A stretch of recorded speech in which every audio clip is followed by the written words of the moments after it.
Welcome to LOA Today. I'm Walt Thiessen. With me today are Sam Page and Jennifer Rurka.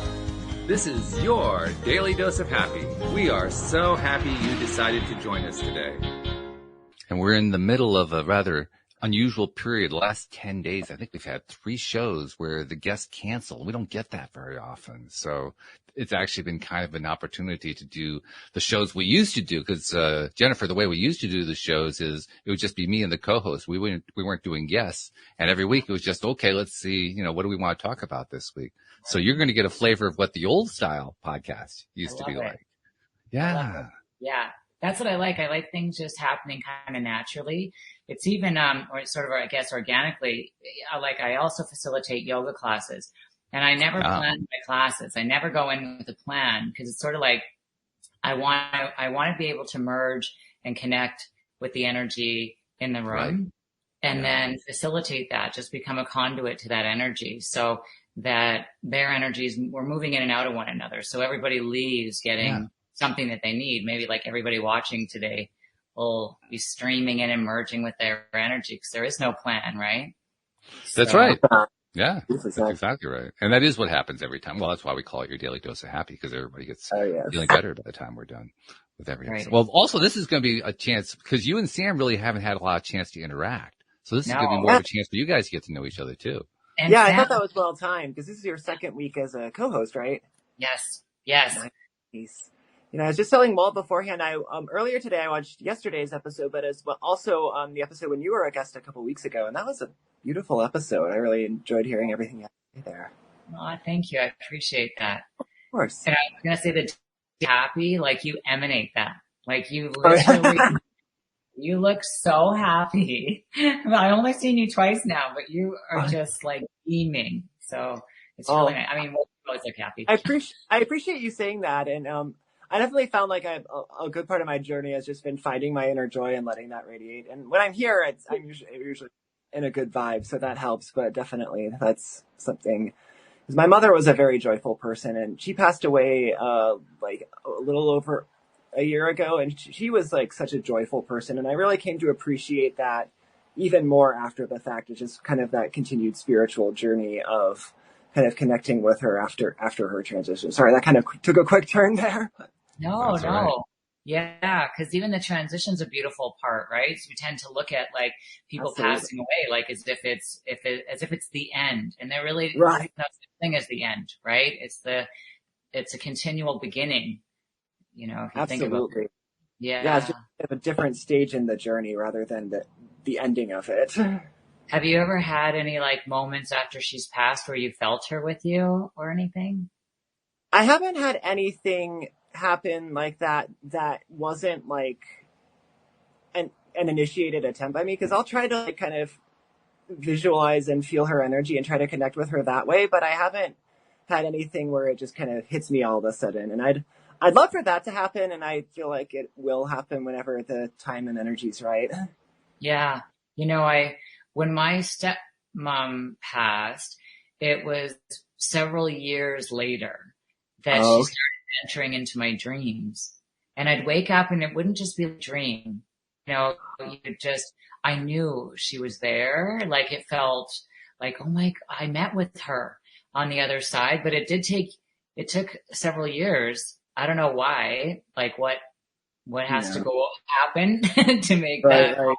But, yeah, I'm sure that there'll come a day where you're either having dreams of her or hearing songs that remind you of her or anything, right? Because I speak in all sorts of ways through. That's very true. Yeah. And I appreciate you sharing that, because that is comforting and encouraging a little way. It's just like, but just kind of allow it to happen when it's meant to happen. Yeah, absolutely. When that first happens too, it's really, it's a joyful experience. It's really wonderful. Yeah. Did it happen to you? It happened. My dad passed in 2008, before the financial crisis hit. He passed in the spring of that year. And it was in March when he passed. In late April, I had a dream like that. And I'd been wanting one, because with my dad, it was a funny experience. On the one hand, we were kind of glad when he passed. He was 89 when he passed, and he had been experiencing Parkinson's. And so it was pretty bad at the end because of that. So we were kind of glad that he'd gotten past all that and he was in a better space.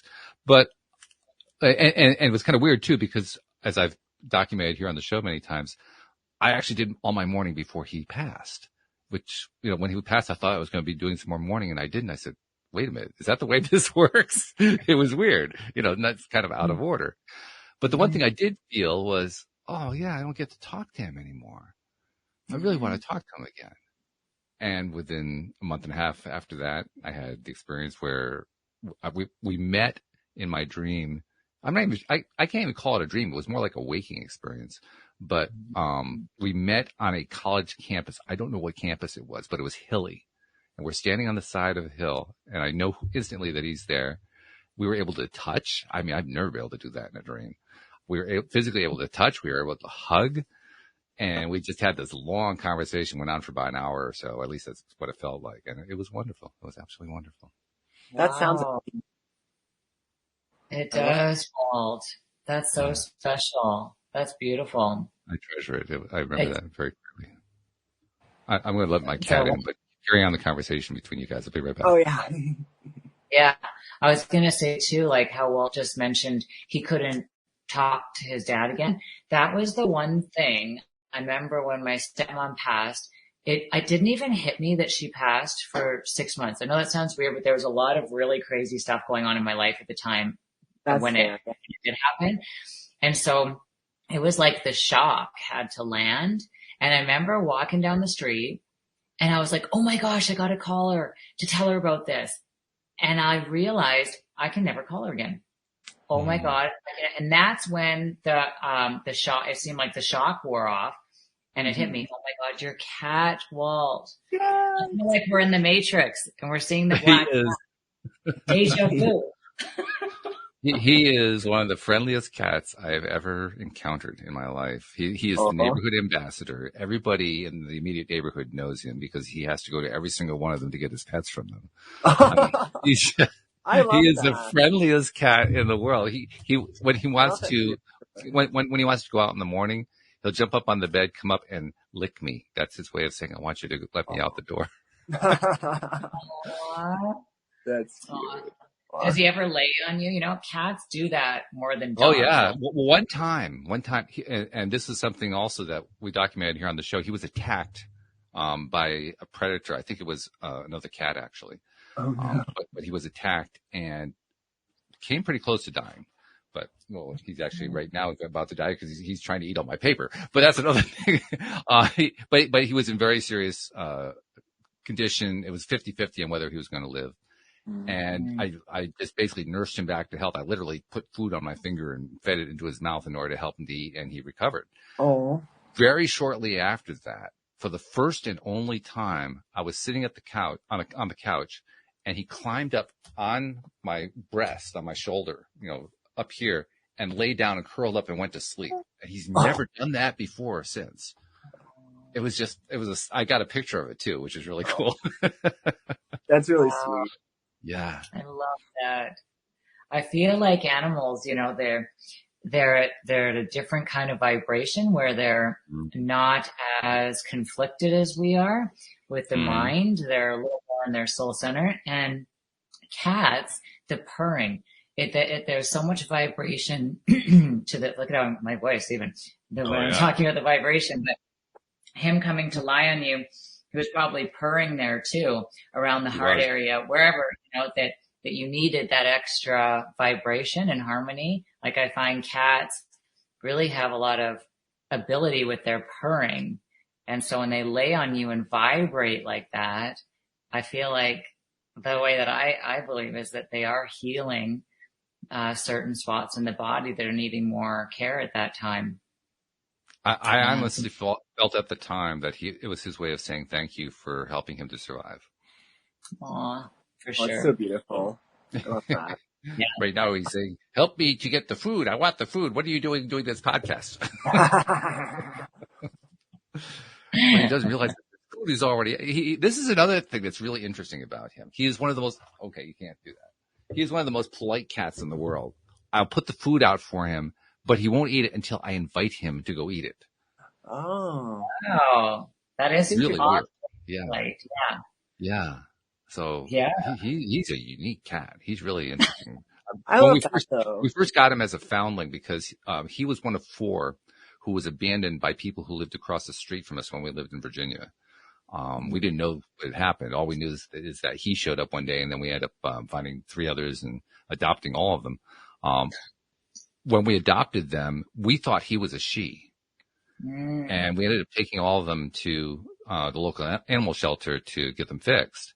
And an hour later, they called and they said, you can come pick them up. And we said, an hour later? Really? Oh my goodness. Well, no, they've already been fixed. See, apparently they'd all been part of a program that the ASPCA has been running for a number of years, to keep down the population of feral cats. I don't remember what the exact name is. The name is something like Capture, Fix, and Release, but it's not that. It's very similar to that. And the way that they indicate that a particular cat has been fixed is they tip the ears, and all these cats had tipped ears. So they said, oh, well, these cats have already been fixed. Oh, and by the way, Joy is a male. Oh my gosh. So what did you name it? What's his name now? His name is Joy. His name is still Joy because he's such a joyful cat. So we said, well, we're just going to stick with Joy. I mean, he just exudes joy. I mean, he's fun to watch when he runs. He runs with enthusiasm, like, oh, I can't wait to get where I'm going. It's that kind of a run. Oh, that's so cute. He's an amazing cat. I love that. Sam, do you have any animals? I do not. I live in an apartment that doesn't allow pets, so that's part of the reason, but I figure it's just not my time to be responsible for one. But at this time, but I do have a lot of friends with pets, and I've somehow become like an unofficial like cat or pet sitter for them. So I've done a lot of pet sitting this past like few years, and that's fun too because I get a little money, but also like get to hang out with dogs and cats, so that's fun. Yeah, and really see if you want a dog or cat, you know? That's true. It's like, if anything, it's giving me an idea of like what kind of, better sense of like what I might want in a pet once that time comes. Mm-hmm.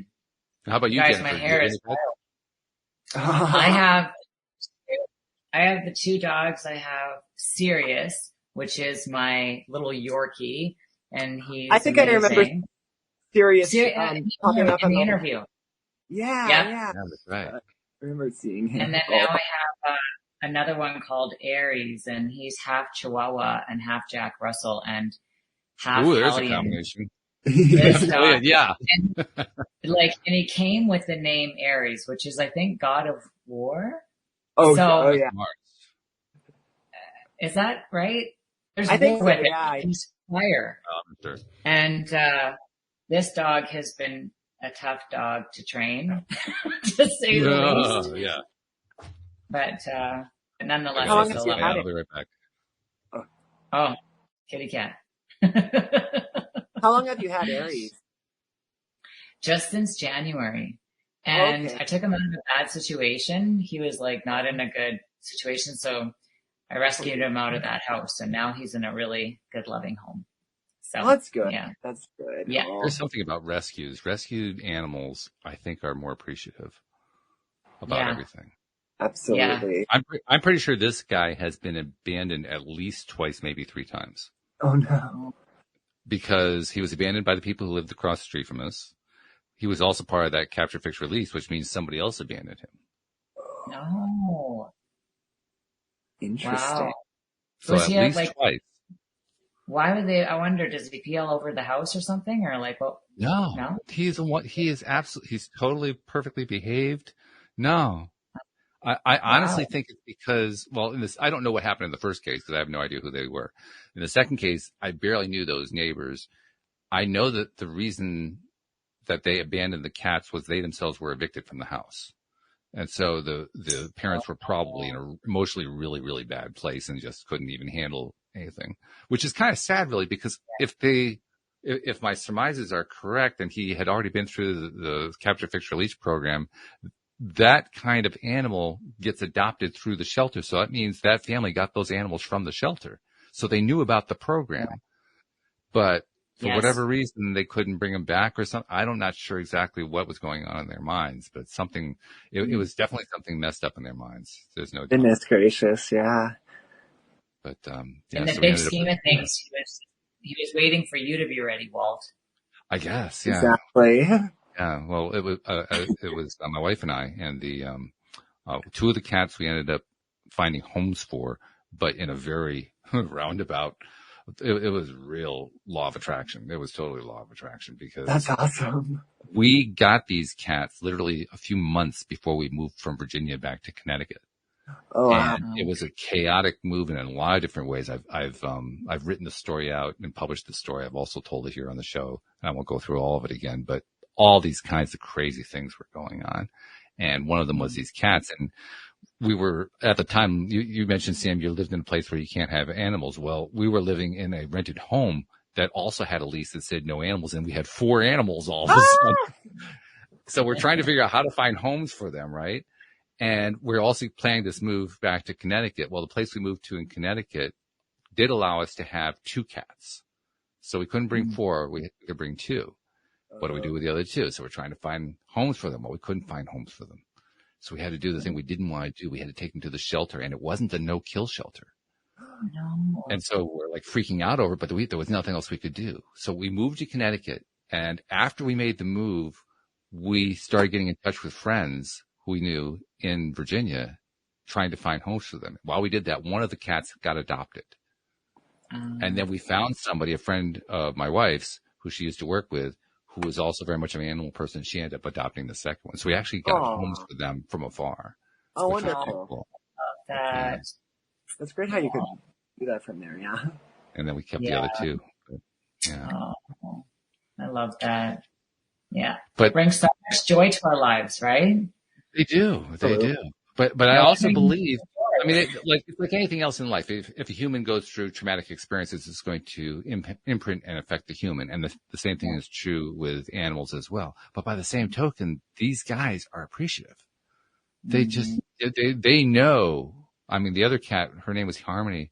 And when we got Harmony, I told her, she was close to death. When we rescued her, she was probably down to about 2 or 3 pounds. She was in really bad shape. She is nowhere near that now. She is nice and fat and happy now, but at the time she was in bad shape. And I told her at the time, you will never have to go through this again. We'll feed you. We're going to take care of you. And that's what we've done. So, now they both have homes for life, but, they show their appreciation. They really do. Yeah. Yeah. It's an amazing thing. Yeah. It's kind of heartwarming, really. Well, we call this your daily dose of happy. That means we're focusing on stuff that feels good. And it feels better than a happy pet story, right?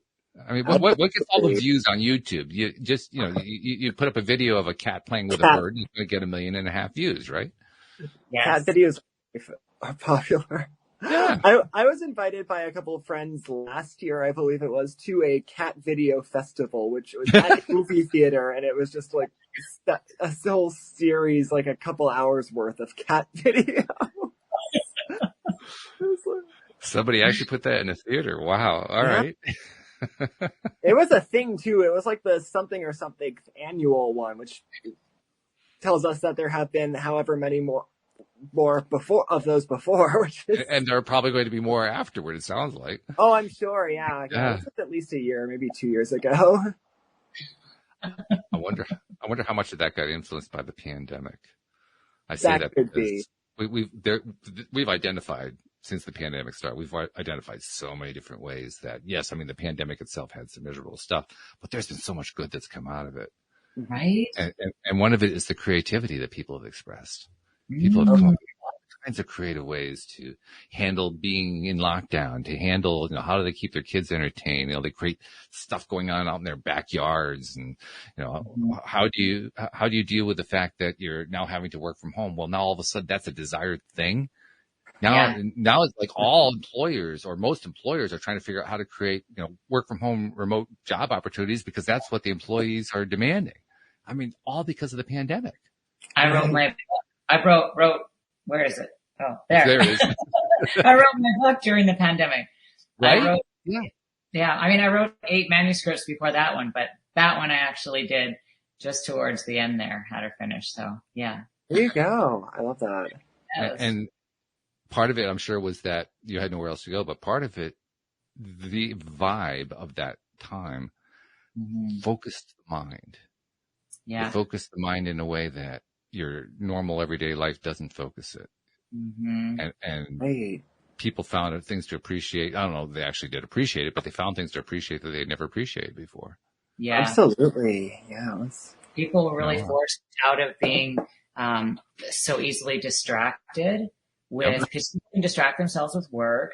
They can go distract themselves with shopping. They can go distract themselves, you know, by drinking in bars and all the things that were closed and we were unable to do. So it was like, no, actually, like you're saying, either let's get creative and or let's look at what we haven't been looking at for a long time. So I feel like there was a lot of people that also really dug deep and started to do a lot of self-work and healing.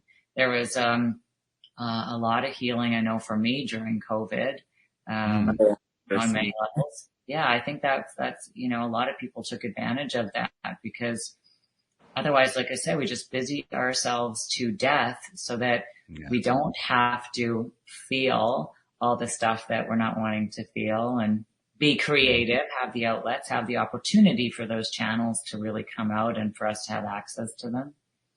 Very true. Yeah. Mm-hmm. One of the other things that I like to mention about something good that came out of the pandemic, for years here in the U.S. and probably in other countries too, but here in the U.S., both at the federal and at the state level, there have been all kinds of efforts to raise the minimum wage, and without success in most cases. They just had stayed in the same place for decades. And then the pandemic comes along, and all of a sudden we're appreciating service workers who are among the lowest paid workers in the economy. And the service workers are appreciating the appreciation, but all of a sudden now they're starting to feel like, you know what? I deserve to get paid more of this. So they start doing what they call the Great Resignation. And now all of a sudden labor rates have skyrocketed for the lowest, the lowest echelons of paid employment. So the pandemic did what Congress and the legislatures couldn't do. It effectively raised the minimum wage. The minimum wage itself hasn't actually changed, but if you want the employees, you got to pay more to get them. Yeah. Which is, you know, that's the ultimate goal. So, 100%. And I love that one. I mean, because the conservatives can't complain about that because it was a market force. There you go. It's a win-win, right? Yeah. Yeah. So there's another example. So many things. People appreciating being able to contact their families because they couldn't contact families except online. But online made it possible. Zoom became a thing. Right. Yeah. The pandemic.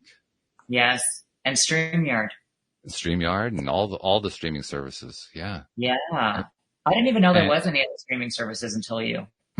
Right? I didn't. So I was like, well, a lot of people didn't even know Zoom existed until the pandemic came along. And then all of a sudden, oh my God, what are we going to do? How are we going to connect? Yes. Oh, you can use Zoom.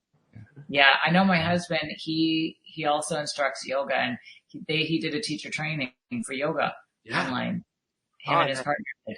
And we've had people out here on the show who created careers for themselves providing service online. Yes. During the pandemic. Yeah. And people got to wear really comfy clothes during that time. Yeah. So that's always a plus. You mentioned the yoga. We had somebody who came on who taught fitness instructors how to build online businesses during the pandemic. Oh, wow. Nice. Cool. Yeah. Was it? They must have made a good penny. Yeah, she did very well. She's still going. She's still doing her thing. She does it now through Facebook groups. But she basically just took her skills. She knew that there were a whole bunch of hungry fitness instructors because they couldn't go to the gyms. So she said, "I'm going to create this thing. I'm going to teach them how to do it," and rescued a whole bunch of careers just by providing that service. And that's fantastic because if you're kind of computer illiterate like me, like I don't really understand how to do all this stuff, and to have somebody break it down and show you step by step is priceless. Yeah. And plus, in many cases, they probably had been employees of local gyms. They didn't know how to start their own businesses, so she had to teach them that part as well. Yes. Yeah. Wow. Yeah. My Do you go to the joyful gym? cat is being a little bit less joyful, actually. He just went out. He wants to come back in. So I'm going to let you carry on the conversation for 10 seconds. Back in. Are you a gym person, Sam? Do you go to the gym? I do go to the gym, although I could be more consistent, but I'm glad I do go. Cause where I live right now is very close to the office where I used to work. I still work there, but I work from home primarily or pretty much exclusively now. And they have a gym there for employees and I can access that even as a work from home employee. So it's like literally less than a mile away from where I live. So I usually just run there, work out and then run back. Oh, that's good. Yeah. It's wonderfully convenient. I just haven't, usually I do it in the morning before work and I haven't been getting up early enough to do it, as consistently as I'd like. So I guess I could always like set an alarm or something. So that's something to think about also. But also sometimes it's just, I do get up early enough and I'm like, it is too cold right now. So I could also maybe find a different time of day to go. YouTube is really great too because there's so many free. I'll have to find out the girl's name that I just recently started doing workouts with on her YouTube channel, but she's amazing. Just this like muscular shredded little thing. And, she's got killer workouts. They're all free. I mean, you can buy some certain things to sign up with her, but she's got so many different, workouts for free. So I'll do that because it's freezing cold here too. Right now, there's so much snow. You don't want to go in the morning, but I will put on YouTube in my pajamas and I will do a 30-minute HIIT workout online and then I feel great. Like I did it. So yeah. And again, probably thanks to the pandemic, a lot of these trainers blew up and took advantage of it and now have people like me watching them and following along. I love that. Yeah. Great idea, actually. Yeah. Yeah. To answer the question that you raised a moment ago while I was going to take care of the cat. Actually I've been increasing my attention to exercise lately. I haven't done the YouTube videos. I haven't gone that route yet. Yes. We don't have the snow on the ground here, so I can actually still get out and do some walking, get outside and do that kind of thing. But I'm also, I got this, device on the recommendation of one of my Monday co-hosts, Louis D'Souza. He told me about this thing. It's called a Bulgarian bag. It's this 25-pound U-shaped thing. It's strange. It's kind of like it almost looks like a life preserver, but with a slice out of the side. But you use it to do a variety of different things. You do lifts, you bring it around your neck, you do a bunch of stuff. Actually, I can't even do most because I ended up getting a bag that was heavier than I should have started with. But I mean, it works you. It works everything. It works your arms. It works your core. It works your belly. It works your legs. It works everything if you do all the different exercises. And, I hadn't been exercising in that way in a long time, so I'm kind of building up to it. I'm right now, I think I'm doing like 4 exercises a session. I'm trying to get up to about maybe 7 or 8 different exercises each session, maybe 10. But it works you. It really works you. So there's another example of how I learned something online from a co-host in this case. Yeah. Started to apply it. And I would think that it either comes with like workouts or there's some online available. Oh yeah, there's a whole, he showed me there's actually where I did use a YouTube video because there was a guy doing a thing with the Bulgarian bag in a YouTube video. And so I've been trying to practice his stuff. He does stuff I can't do. I'm going to text you that girl's, YouTube channel and then maybe you can get her on. And if you do, that would be fun. I want to co-host for that one if you get her. Cause, she's like, just like I said, she's built like a brick shit house and she's just like, how did this happen? When did it start? Tell me everything. Yeah. How can I there's always a story behind that. Yeah. That's what I was thinking. Yeah. Usually it's a story of need of some kind, though. Some often comes out of a crisis or it comes out of, like a self-esteem situation or something like that. But it's always fun to find out what that story is. Yeah. Yes. Yeah. Yeah. You're the story researcher, Walt. It's like you right. I love that. Actually, the stories come to me. I really don't do that much research, believe it or not. No. I really don't. They come to me.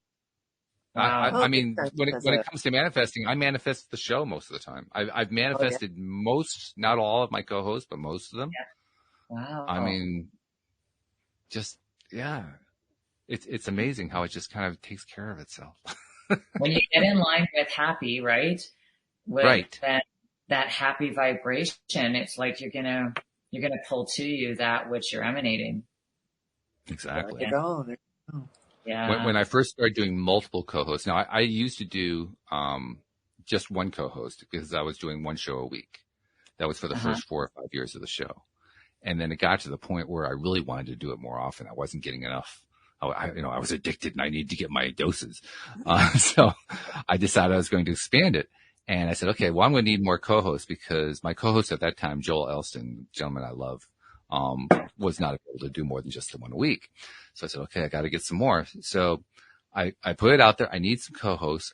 I went out and I just found one source where I was identifying some life coaches who knew something about law of attraction. I sent emails to 5 of them. Within an hour, 3 of them responded.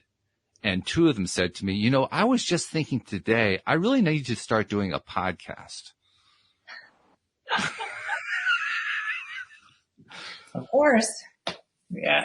And Sam knows one of them because she was a longtime co-host named Cindy Chavez. She was on 5 years, but she was one of the 3 that day. Yeah. How long have you been doing this? It was 10 years ago in September. What? Oh my gosh. Yeah. I didn't know that. Well, that's I started crazy. in 2012. Yeah. Holy, wow. And in fact, I started a year before that cat story happened. There's a whole story associated with that. I'll give you the shortened version. I've told the story many times, so listeners who have heard it before, just put up with it for a moment. But I've been an entrepreneur for many years. I started as a full-time entrepreneur in 2002, full-time. I was doing part-time before that, and got my business going. I had some ups and downs. It was paying bills, so that was the main thing. And then the 2008 financial crisis came along. Right. Now, my wife also had a business. My business was providing web services to very small local nonprofit organizations. So not like American Red Cross, like little tiny ones you've never heard of. Her business was providing gardening services to local customers. And when a financial crisis hits, first of all, no one wants to hire gardeners anymore because everybody's hoarding their cash. But even worse, nobody wants to give money to local nonprofits. So my entire customer base disappeared in a month. So we went from doing okay to no income at all in a month, which was absolutely terrifying. And we struggled from that point on, and we didn't know what to do. I still didn't really understand how law of attraction worked yet. By 2012, 4 years later, we were deep in debt. The savings was gone. It was really, really a bad situation. By 2013, we were months away from being evicted. It was horrible. But 2012 is when I started the podcast, and 2013 is when we ended up making the move to Virginia. Actually, it was January 2014. But that whole period is where I went through. Everybody has these stories about their dark night of the soul. That whole period was my dark night of the soul because I didn't understand why everything had gone so wrong. I was doing exactly what I'd been trained to do, what I'd been taught to do all my life. I was working 60-hour a week and making nothing. I was getting nowhere. It was horrible. It was a horrible experience. But I learned and I learned and I learned. And one of the reasons I started the podcast was because, as I've said before, I couldn't afford to hire a coach. I couldn't afford to buy a self-help book. I mean, we were just in dire straits. So I figured, well, I know I'll start a podcast and then I can get experts to come on to my show and they can teach me for free. And it worked great. Sure. I love that. Now, so that's how the whole thing got started. But how do you use the law of attraction? Like, is there a way that you did it? Like, once you started learning, like, did you go, okay, I'm going to wake up and do these rituals every day? Or like, is there a sequence or sets? I wish I could tell you that it was a nice, neat series. It wasn't. It was, for the longest time during those first 4 or 5 years, like I said, Joel Elston, who's a former therapist, now currently a life coach from the Richmond, Virginia area, and a wonderful gentleman who has his own amazing story. But Joel was my co-host, and he was teaching me a lot of this stuff. So a lot of the early episodes are me asking him questions about, so how does this work? Or, when you think about that, what do you think about? Just picking his brain and his experience on how all this stuff worked. and then trying in fits and starts to apply this piece and that worked and this didn't work, and then come back and talk about it some more. And it was not until over time I picked up enough tools and enough processes that I could finally turn into something that was more complete. But the process of picking them all up, there was nothing smooth about it. It was, 3 steps forward, 4 steps back, 2 steps forward. It was that kind of stuff. Learn this, pick up that didn't work. Why isn't this working? That worked great. Why did that work and this didn't work? It was that kind of stuff over and over and over again. And to an extent, it still is. I haven't ironed everything out yet. I've ironed a lot of it out. With the help of what I learned, I was able to get completely out of debt. We're now out of debt completely, except for, car loans. We just took a car loan. But other than that, paid the whole thing off. We were like $65,000 in debt. Wow. It was, so that's one way that I learned to apply it. I can't say that it happened fast, but it happened miraculously when it did happen. And each step of the way, I was learning the hard way how my own resistances would get in the way. So I'd reach a resistance, nothing would happen, I wouldn't get anywhere, and then I'd break through that resistance, and then there'd be an improvement. Wouldn't solve everything, but there'd be an improvement. And then I'd find the next resistance point. It's like going from one resistance point to the next, progressing through all this stuff.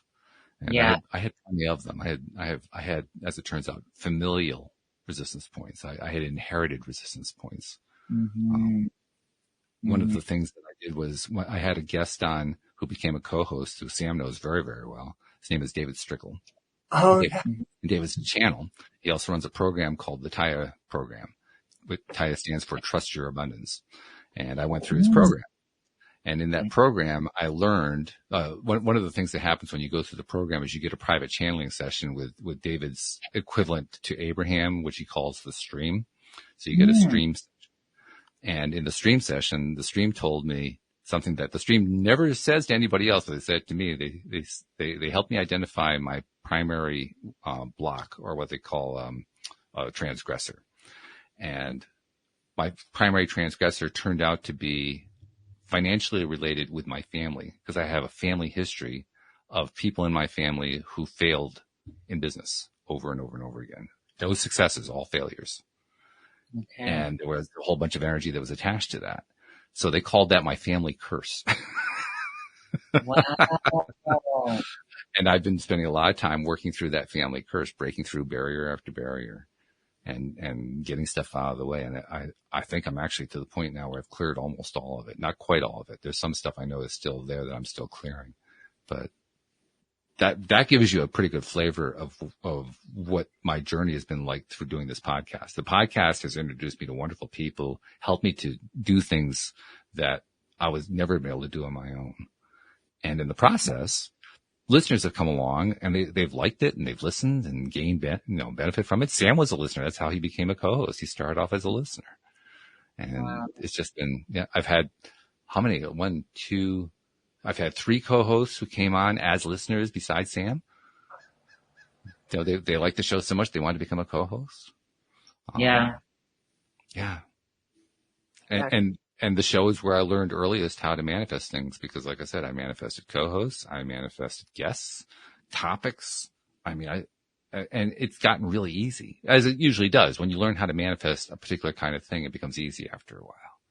Well, and to manifest clearing all your debt too. Like most people have to file bankruptcy, like you wiped $5,000 clean. I wiped it off. Yeah. That's incredible, Walt. So if people go back to the early podcast that you're talking about, what was the name again? Would they type in? It's all LOA Today. But there was somebody that was doing the law of attraction. You mentioned the name. Oh, the co-host? His name is Joel Elston. Joel Elston. And then what's the other guy that does the stream? David Strickle. Oh, yeah. David what? Strickle. Strickel. Okay. Too bad the stream just didn't do it all for you. You have to keep going through and doing it. It's like Abraham, Esther Hicks and Abraham. Abraham doesn't do anything for you. They just teach you how all the stuff works. Yeah. That'd be really nice if they did though. It'd be nice. Yeah. Well, in one sense, on the other hand, both the stream and Abraham say the same thing on a lot of things. And this is one of them. They say, we're not here to tell you what choices you should make. We're not here to tell you, first of all, we're not here to tell you to worship us. Second of all, we don't want to tell you what choices to make. We want to explain to you how it works so that you can decide what choices you want to make. And then you can know how to get what you want. And of course, I was just joking, but because it really is all about the journey, right? To move through the contrast. I mean, how would you know you were sitting in a comfortable chair unless you got really uncomfortable first, right? So that's right. Yeah. You have to get up and go out there and fall down to really grow tall and be strong. Yeah, they both talk about it. Abraham talks about it as contrast. The stream talks about it as polarity, but basically the same concept. And it's really, it's an important concept, recognizing that polarity, that contrast is where we get our greatest power. Right. Astonishingly. Yeah. Well, it's amazing because we are energy. We're energy beings. That's not a fluffy thing to say. It's literal. I mean, that is physics. It's quantum mechanics, and whatever's being emitted from our electromagnetic field does affect the quantum field, and we mathematically, which is vibrationally, align to one another. So, it sounds so simple because it is, but we make it complex to try to come up with excuses as to why we can't have the things that we want, because of what's most familiar in us. And oftentimes what's most familiar in us, even when we do start to manifest some things, is what actually holds us back. And I found that to really sustain and have that consistency of momentum of good things happening, it's important to really dive into the things that you're running from, so that, like I explained in the book, you can in my book Soul Center, you can deactivate the negative charge that's surrounding the issue at hand. And then that way the issue is no longer in charge of you. So it becomes inactive. It goes neutral. And then, if you think about it, that's why a lot of people that win the lottery end up blowing all their money, or rock stars become famous and then they crash and burn within a few years because they just don't believe in themselves. And because that has more concentrated layers to it than all these adoring fans is their belief in lack, it's going to override them. So until we actually clean up lack, whatever it is, like you were saying just minutes ago, well, you have to keep hitting these resistances and moving through them. Until we do that, the past will always be dictating today, and we'll never be able to manifest the things that we want today. Yeah. And Music Star, that's actually a great example because, like you said, they get their energy from their audiences. So they're looking externally for their energy. They don't realize that that's not where energy comes from. So they become addicted to that audience vibe, the adrenaline rush of going to do a show in front of an audience. The classic example that comes to my mind is Freddie Mercury of Queen. Who literally, he couldn't handle it when he wasn't doing a show, so he was, constantly wanting to have these crazy wild parties just so that he could experience having a high vibe energy, even though he knew, and he talked about it. He knew none of this made any sense. None of it was actually real. He knew that it was all fake. It was all short term and so forth, but he couldn't figure out how to get the energy on a regular basis. Why? Yes. Because he didn't know how to go inside for it. Mm-hmm. Yeah, but he didn't resolve a lot of the issues that he had in the past. Not in the physical life, no. It just kept overriding him where he was in that moment. So he became a slave to his environment. I need this outer to make me happy in order for me to feel full. And it doesn't work that way. It has to come from the inside out first. Absolutely. Yeah. It always has to be unconditional rather than conditional like that. Yeah, because otherwise we already, exactly, Sam, because as long as we are conditional with ourselves, like a lot of people I notice in the yoga industry, myself included in the past, would be like, I only accept these parts of myself. So I'm only going to accept the positive parts. I won't accept the negative parts. But what that does is it makes me conditional with myself. So if I'm conditional with accepting these things about myself, you better believe I'm going to be conditional with you. and you and you and you and you and you and you. And you can't, the cycle will just continue. It's really true. And I love the way you express that too, because we don't often think about that way, but that's what we do. We set ourselves up by refusing to accept all of us, all of what we are. Mm-hmm. And we set ourselves up daily. Yes. And then we wonder why things don't manifest. Right. Right. Yeah. Yeah. 100%. Yeah. Yeah. Yeah. In the Taya practice, they talk about like hammering a lot. And so Yes. that's a good analogy for me. And then I try to talk myself out of this. Well, I'm not Thor, so I won't hammer it. What do you mean the hammering, Sam? Tell me about that. I don't know what you mean. Like, kind of like when you have something you want to manifest, but you just kind of keep going back at it, like, where is it? Why isn't it coming? What am I doing? Like that type of, like any of that type of behavior kind of is like pounding away at it instead of just like letting it flow naturally, I guess. I see. Yes. Yeah. Yeah. Yeah. Which is a common thing. People learn about It's law a very of attraction. human thing to do. So we want to apply it. Oh, there we go. Aries. Aries, the Chihuahua, Jack Russell. Hello, Aries. He's camera shy, whereas Sirius is all over to get in the camera, right? Oh. This guy loves romancing, though. He's constantly kissing me. I see Oh, that. dude, Yeah. that's so cute. It kind of drives me crazy. so much of it. I'll wake up in the middle of the night and he'll be standing on me, kissing my face. Right. I'll be like, Aries, this is the third time tonight you've woken me up. Oh, I'm going to strangle you. that's love right there. Isn't it? Yeah, with Joy, he'll come and wake me up too early, and I'll look and I'll say, "No, come back in an hour and a half." And he'll do one of two things: he'll either come back in a half an hour, or he'll lay down beside me and go to sleep. One or the other. Yeah. But yeah, you can count on he's going to be back. He persists. He hammers at it, but he hammers nicely. Gently. Sleeping pets are kind of one of the most just precious little things ever. Also, Yeah. Yeah. Joel pointed something out. Joel came back for a visit the week after you were on with me and Jody Oh, yeah. Lynn. Joel came back to visit with Jody Lynn and me the following week, and one of the things that he made reference to was I'm not sure if he did it during the show. I think he may have said it to me after the show, but we were talking about pets, and he pointed out that there's a lot of scientific evidence that shows that pet owners tend to, especially older pet owners, tend to live healthier lives. They tend to live longer lives.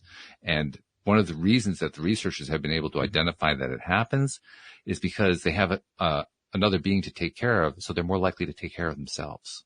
Mm-hmm. So, for instance, if somebody needs to take medication on a daily basis, if they have a cat or a dog to take care of, they're more likely to take their medications on time. That's just one small example. that's interesting. yeah. But I like that. It's good to hear. It's really interesting. For sure. Yeah. So pets play a very important role in our lives, besides being lovable Oh yeah. and adorable. Yeah. When you were writing your books, did your dogs participate? I'm kind of curious. Do you know what? My little dog, Abby, I dedicated my book to. She passed away, Oh, you did. not last March, the March before. And so I dedicated the book. When you go and it says, to my tiny little angel, Abby, my 5-pound Yorkshire Terrier. And I'd put her in her little bed right up on the counter next to me where I was typing. Okay. And she would just sit, and she had some really bad respiratory issues towards the end because the vet took her in to clean her teeth and collapsed her trachea. So she was struggling quite a bit for several months before. It was really awful. But anyways, so yeah, every single day I talk to her still. I love her so much. You know, she's my soulmate. I mean, all my pets have been, but she was something else. She's special. Yeah. Special. I'm reminded of a story that Cindy Chavez once told me. She had, I think it was a Shih Tzu. It was a small dog of some kind. And she knew her dog was nearing end of life, very close to end of life, and that she wouldn't be able to hold her dog and cuddle her and so forth. And so she decided to imprint on her nervous system what it felt like to cuddle and hold her dog. And she made a point for the last, I think, I don't know, last month or so of the dog's life to do that. So that to this day, whenever she wants to, she can just bring it back in her, her vicarious experience. She can feel it as if the dog was right there still in her lap, getting pets, getting attention. Yeah. I thought that was, what a cool idea to do that. Absolutely. Yeah. Right? Yeah. Oh my gosh. So even though the animal is transitioned, you still have the experience of the animal, and you know that the animal's energy is still coming in. But wait, now you get something built in there too. How does she do it though? She did it kind of like the same way you do NLP. Okay. You just anchor stuff into your nervous system. Yes. She did it the same way. She just anchored into her system what it's like to hold and cuddle and love her dog. And so now she can recreate that in her mind anytime she wants to. Do you know, that's funny because remember I was telling you in the interview we did together, you did with me. And I explained when I work on clients, I take them back into the whiteout, not them, but I tap into that cellular memory. Like I feel the memory. So it's interesting. I never really thought of it like that to go there with Abby. I always but I guess in a way I do, but I do the same thing. Yeah. With clients. That's what I do. Yeah. Well, you have a very strong ability to reach out intuitively and energetically to help people. But I'd be really curious to know how much stronger. I bet you it would be significantly stronger if you would do something with, say one of your dogs or a person in your life or something like that to imprint it the way that Cindy did with her dog. I'd be willing to bet you could take what you already do and amplify it in ways that you can't even begin to imagine. Yeah. Oh yeah. Yeah. I've got some pretty interesting stories about after Abby passed, just things that I had seen in my house. Oh, okay. Even woke up one time after the first probably 8 months and I could feel her almost like a cat. You know, a cat needs their little food. Yeah. Sure. That's what she was doing with her little paws and I was awake. Like she woke me but kept doing it for about maybe 6-7 seconds after. So I knew it was real. I didn't dream it.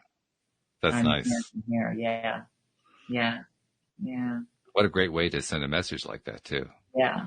100%. Because you knew that one. You knew that you had a very definite, talk about an NLP imprinted experience. You had that imprinted deeply into your nervous system. Yes. Yeah.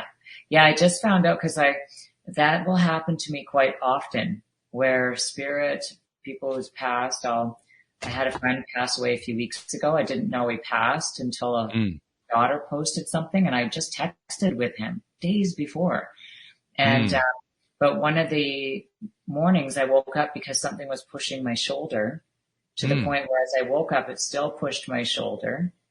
And I felt very calm though, because that's happened to me. And I realized after I researched it just recently, actually, when I was reading a book, it's called Clairtaction, like tactile. I may not be saying that right, but it's an actual thing. And so where spirit can come in and actually you can feel the physical touch of spirit. And so when I saw the message on Facebook, I immediately messaged his daughter and said, when did he pass? And she said on Tuesday. And that was that night when I went to bed and woke up that I felt that push. Yeah. Him coming through. Here I am. I love that. Yeah. I've heard a lot of stories like that. People getting messages of some kind, physical or even verbal messages at the time that somebody's passing and they know it's happened and then they confirm it later on. Yeah. It's amazing how often that happens. In fact, we had a guest on, I made reference to her earlier this week.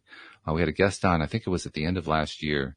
She is a registered nurse, but she became interested in palliative care and she kind of took it to the next level.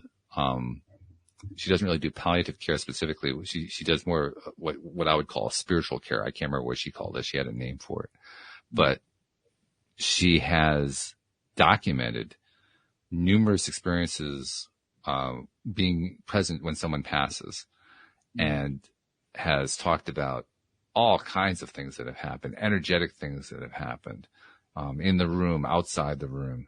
In fact, if I remember correctly, she said it's a rare thing when something doesn't happen when someone passes. Apparently it's a very common thing that when someone passes, some kind of thing happens. Yes. Usually energetic. Yes. Yeah. Yeah. Oh yeah. It's an amazing thing. Yeah. Again, there's no end, right? It's Mm. always eternally beginning. Yeah.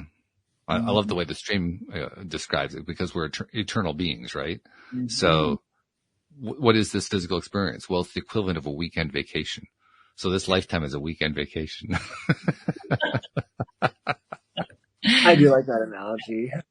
Yeah. It kind of just, it brings it into perspective, right? Right. Yeah. It's like nothing's all that. If you're dealing with craziness, maybe you're dealing with the downside of polarity or whatever, it's nice to remember this is just a weekend vacation. It kind of like takes the sting out of things just by gaining that perspective again.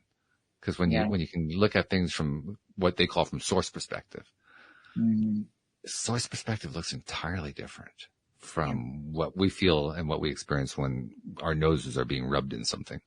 Entirely different experience. Yeah. There's no judgment whatsoever and zoomed out. Mm-hmm. In fact, the stream has a meditation that David recorded. Oh, yeah. You know what I'm talking about, Sam. You do it in the Thai boot camp. Oh, yes. But in this meditation, they take you on a guided meditation away from the earth, out into outer space, until you're so far out that the earth is this little tiny speck. And they don't say it, but it's very clear that what they're trying to convey is, this is how big your problems really are. Minuscule. Yeah. Yeah. In the grand scheme of things, they are this little tiny speck of sand. That's all they are. Definitely. That's the source perspective. And the source perspective is also appreciation for all of it. Yeah. So, that's the way that in the boot camp program that David has, you're learning how to appreciate that which seemingly was unappreciable. How could you appreciate this horrible thing that happened? Well, you do it with perspective. And when you can gain that perspective and learn to appreciate it, talk about breaking through those energetic boundaries you were talking about earlier, Jennifer, with those blocks, you practically just fly through them when you have that perspective. They just kind of fall away. Yeah. Really something. We don't have a lot of time left, but I want to ask you, when did you first discover that you had that intuitive ability? Because you've demonstrated it with me. You did it actually, I think the first day that you were on, like within the first 5 minutes, you identified something about my family background. Like, oh, okay, this girl knows what's going on. When did you first discover you had that? That was right after the epiphany, the whiteout, as I called it. So it was soon after that I began having these merges with people, as I called them, or just kind of knowing things and all of a sudden blurting something out and having someone look at me and then me look at me like, and then just, and started to stuff them down, of course, after that first year, because it was just too much for me to understand. And then over the years, I've gotten comfortable and with what's been happening and understand it more. Then it was quite foreign to me, so I didn't know how to take it, or Do you still find yourself being surprised by it at times? Yes, because it will randomly come out of nowhere. Like I went into a yoga class and there was a woman in there the other day. She was just in there by herself. The rest of the class hadn't got in there yet. And I walked in and I said, Rose. And she said, oh, that's not my name. And I said, yeah, but the name Rose is all over you. Who's Rose? She makes you really happy. And she said, well, that's my daughter's name. Oh, and I said, well, were you with her recently? She said, yeah, I spent the whole weekend at her house with my granddaughter. And then we got into this incredible conversation about how her granddaughter has a lot of the essence and energy from her actual birth mother. Anyways, it turned into this extraordinary conversation. I said, and by the way, the pain in your ankle, that has to do with the unresolved issues you have with your mom. She goes, how did you know there was a pain in my ankle? I don't know. So sometimes they'll just come on. And then I'm like, man, too bad I couldn't make that happen all the time. But But when you say something like, in that case, you said that pain in your ankle. Yes. I'm curious what your experience is as you're saying it. Do you ever like stop yourself saying, I really shouldn't say that? I don't even know if there's anything going on with the ankle, or do you find yourself just blurting it out anyway? Do you know what? There's been so many times where I've wanted to hold back and not say anything. And there has been a few times that I have. And then there's times where I've said, and the only reason is because there's been times where I have said things and then I get disappointed on how they respond. It's kind of like some people act very oblivious and kind of graze past what I said. And I'm thinking in my head, like, this is the biggest gift. Like, you know, like spirit's moving through to give you a message right now. Like, I'm blown away. Like, I'm so excited for you. You're missing, like, you know, but now I'm just like, okay, I know if the information is coming, regardless of how they react, I've just got to pass it on. I always say, like, would you mind if I shared something that's coming through with you on a, I guess, more psychic or intangible level, just to see what they say first, so I don't offend them, maybe. But well, in my case, actually, I remember this fairly distinctly because we had just met, and I said my name is Walt, and you said, I don't remember how you phrased it, but you just kind of blurted out, "Are there a lot of them?" or something like that. Yeah, I said there's a lot of them. Your name is generational. Yeah, that's it. Yeah. And it is. Because I said 3 generations. I realized afterward it's 4. There's 4 generations worth of Walts in my family because I have a grand uncle who we were all named after. My father was a Walt. My cousin was a Walt. I'm a Walt. And my cousin's son was a Walt. So we got 5 Walts going on there. Yeah. Wow. Crazy. And you picked up on that. And it wasn't even part of the conversation. It was like out of the blue, like, oh, okay. Yeah. That was pretty wild. Yeah, it is. Exciting though. I love it. It is indeed. Well, this has been fun. This has been good. We didn't have a guest, but we did the old style, and I like it because we got to know you better. Sam got to know you. You got to know Sam. So good stuff. Yeah, I like this. Thank you. And we'll probably have a guest next week, but it's nice to have these things mixed in. So thank you guys very much. Thank you to our podcast listeners everywhere. We will see you all next time here on LOA Today. Goodbye, everybody. Bye.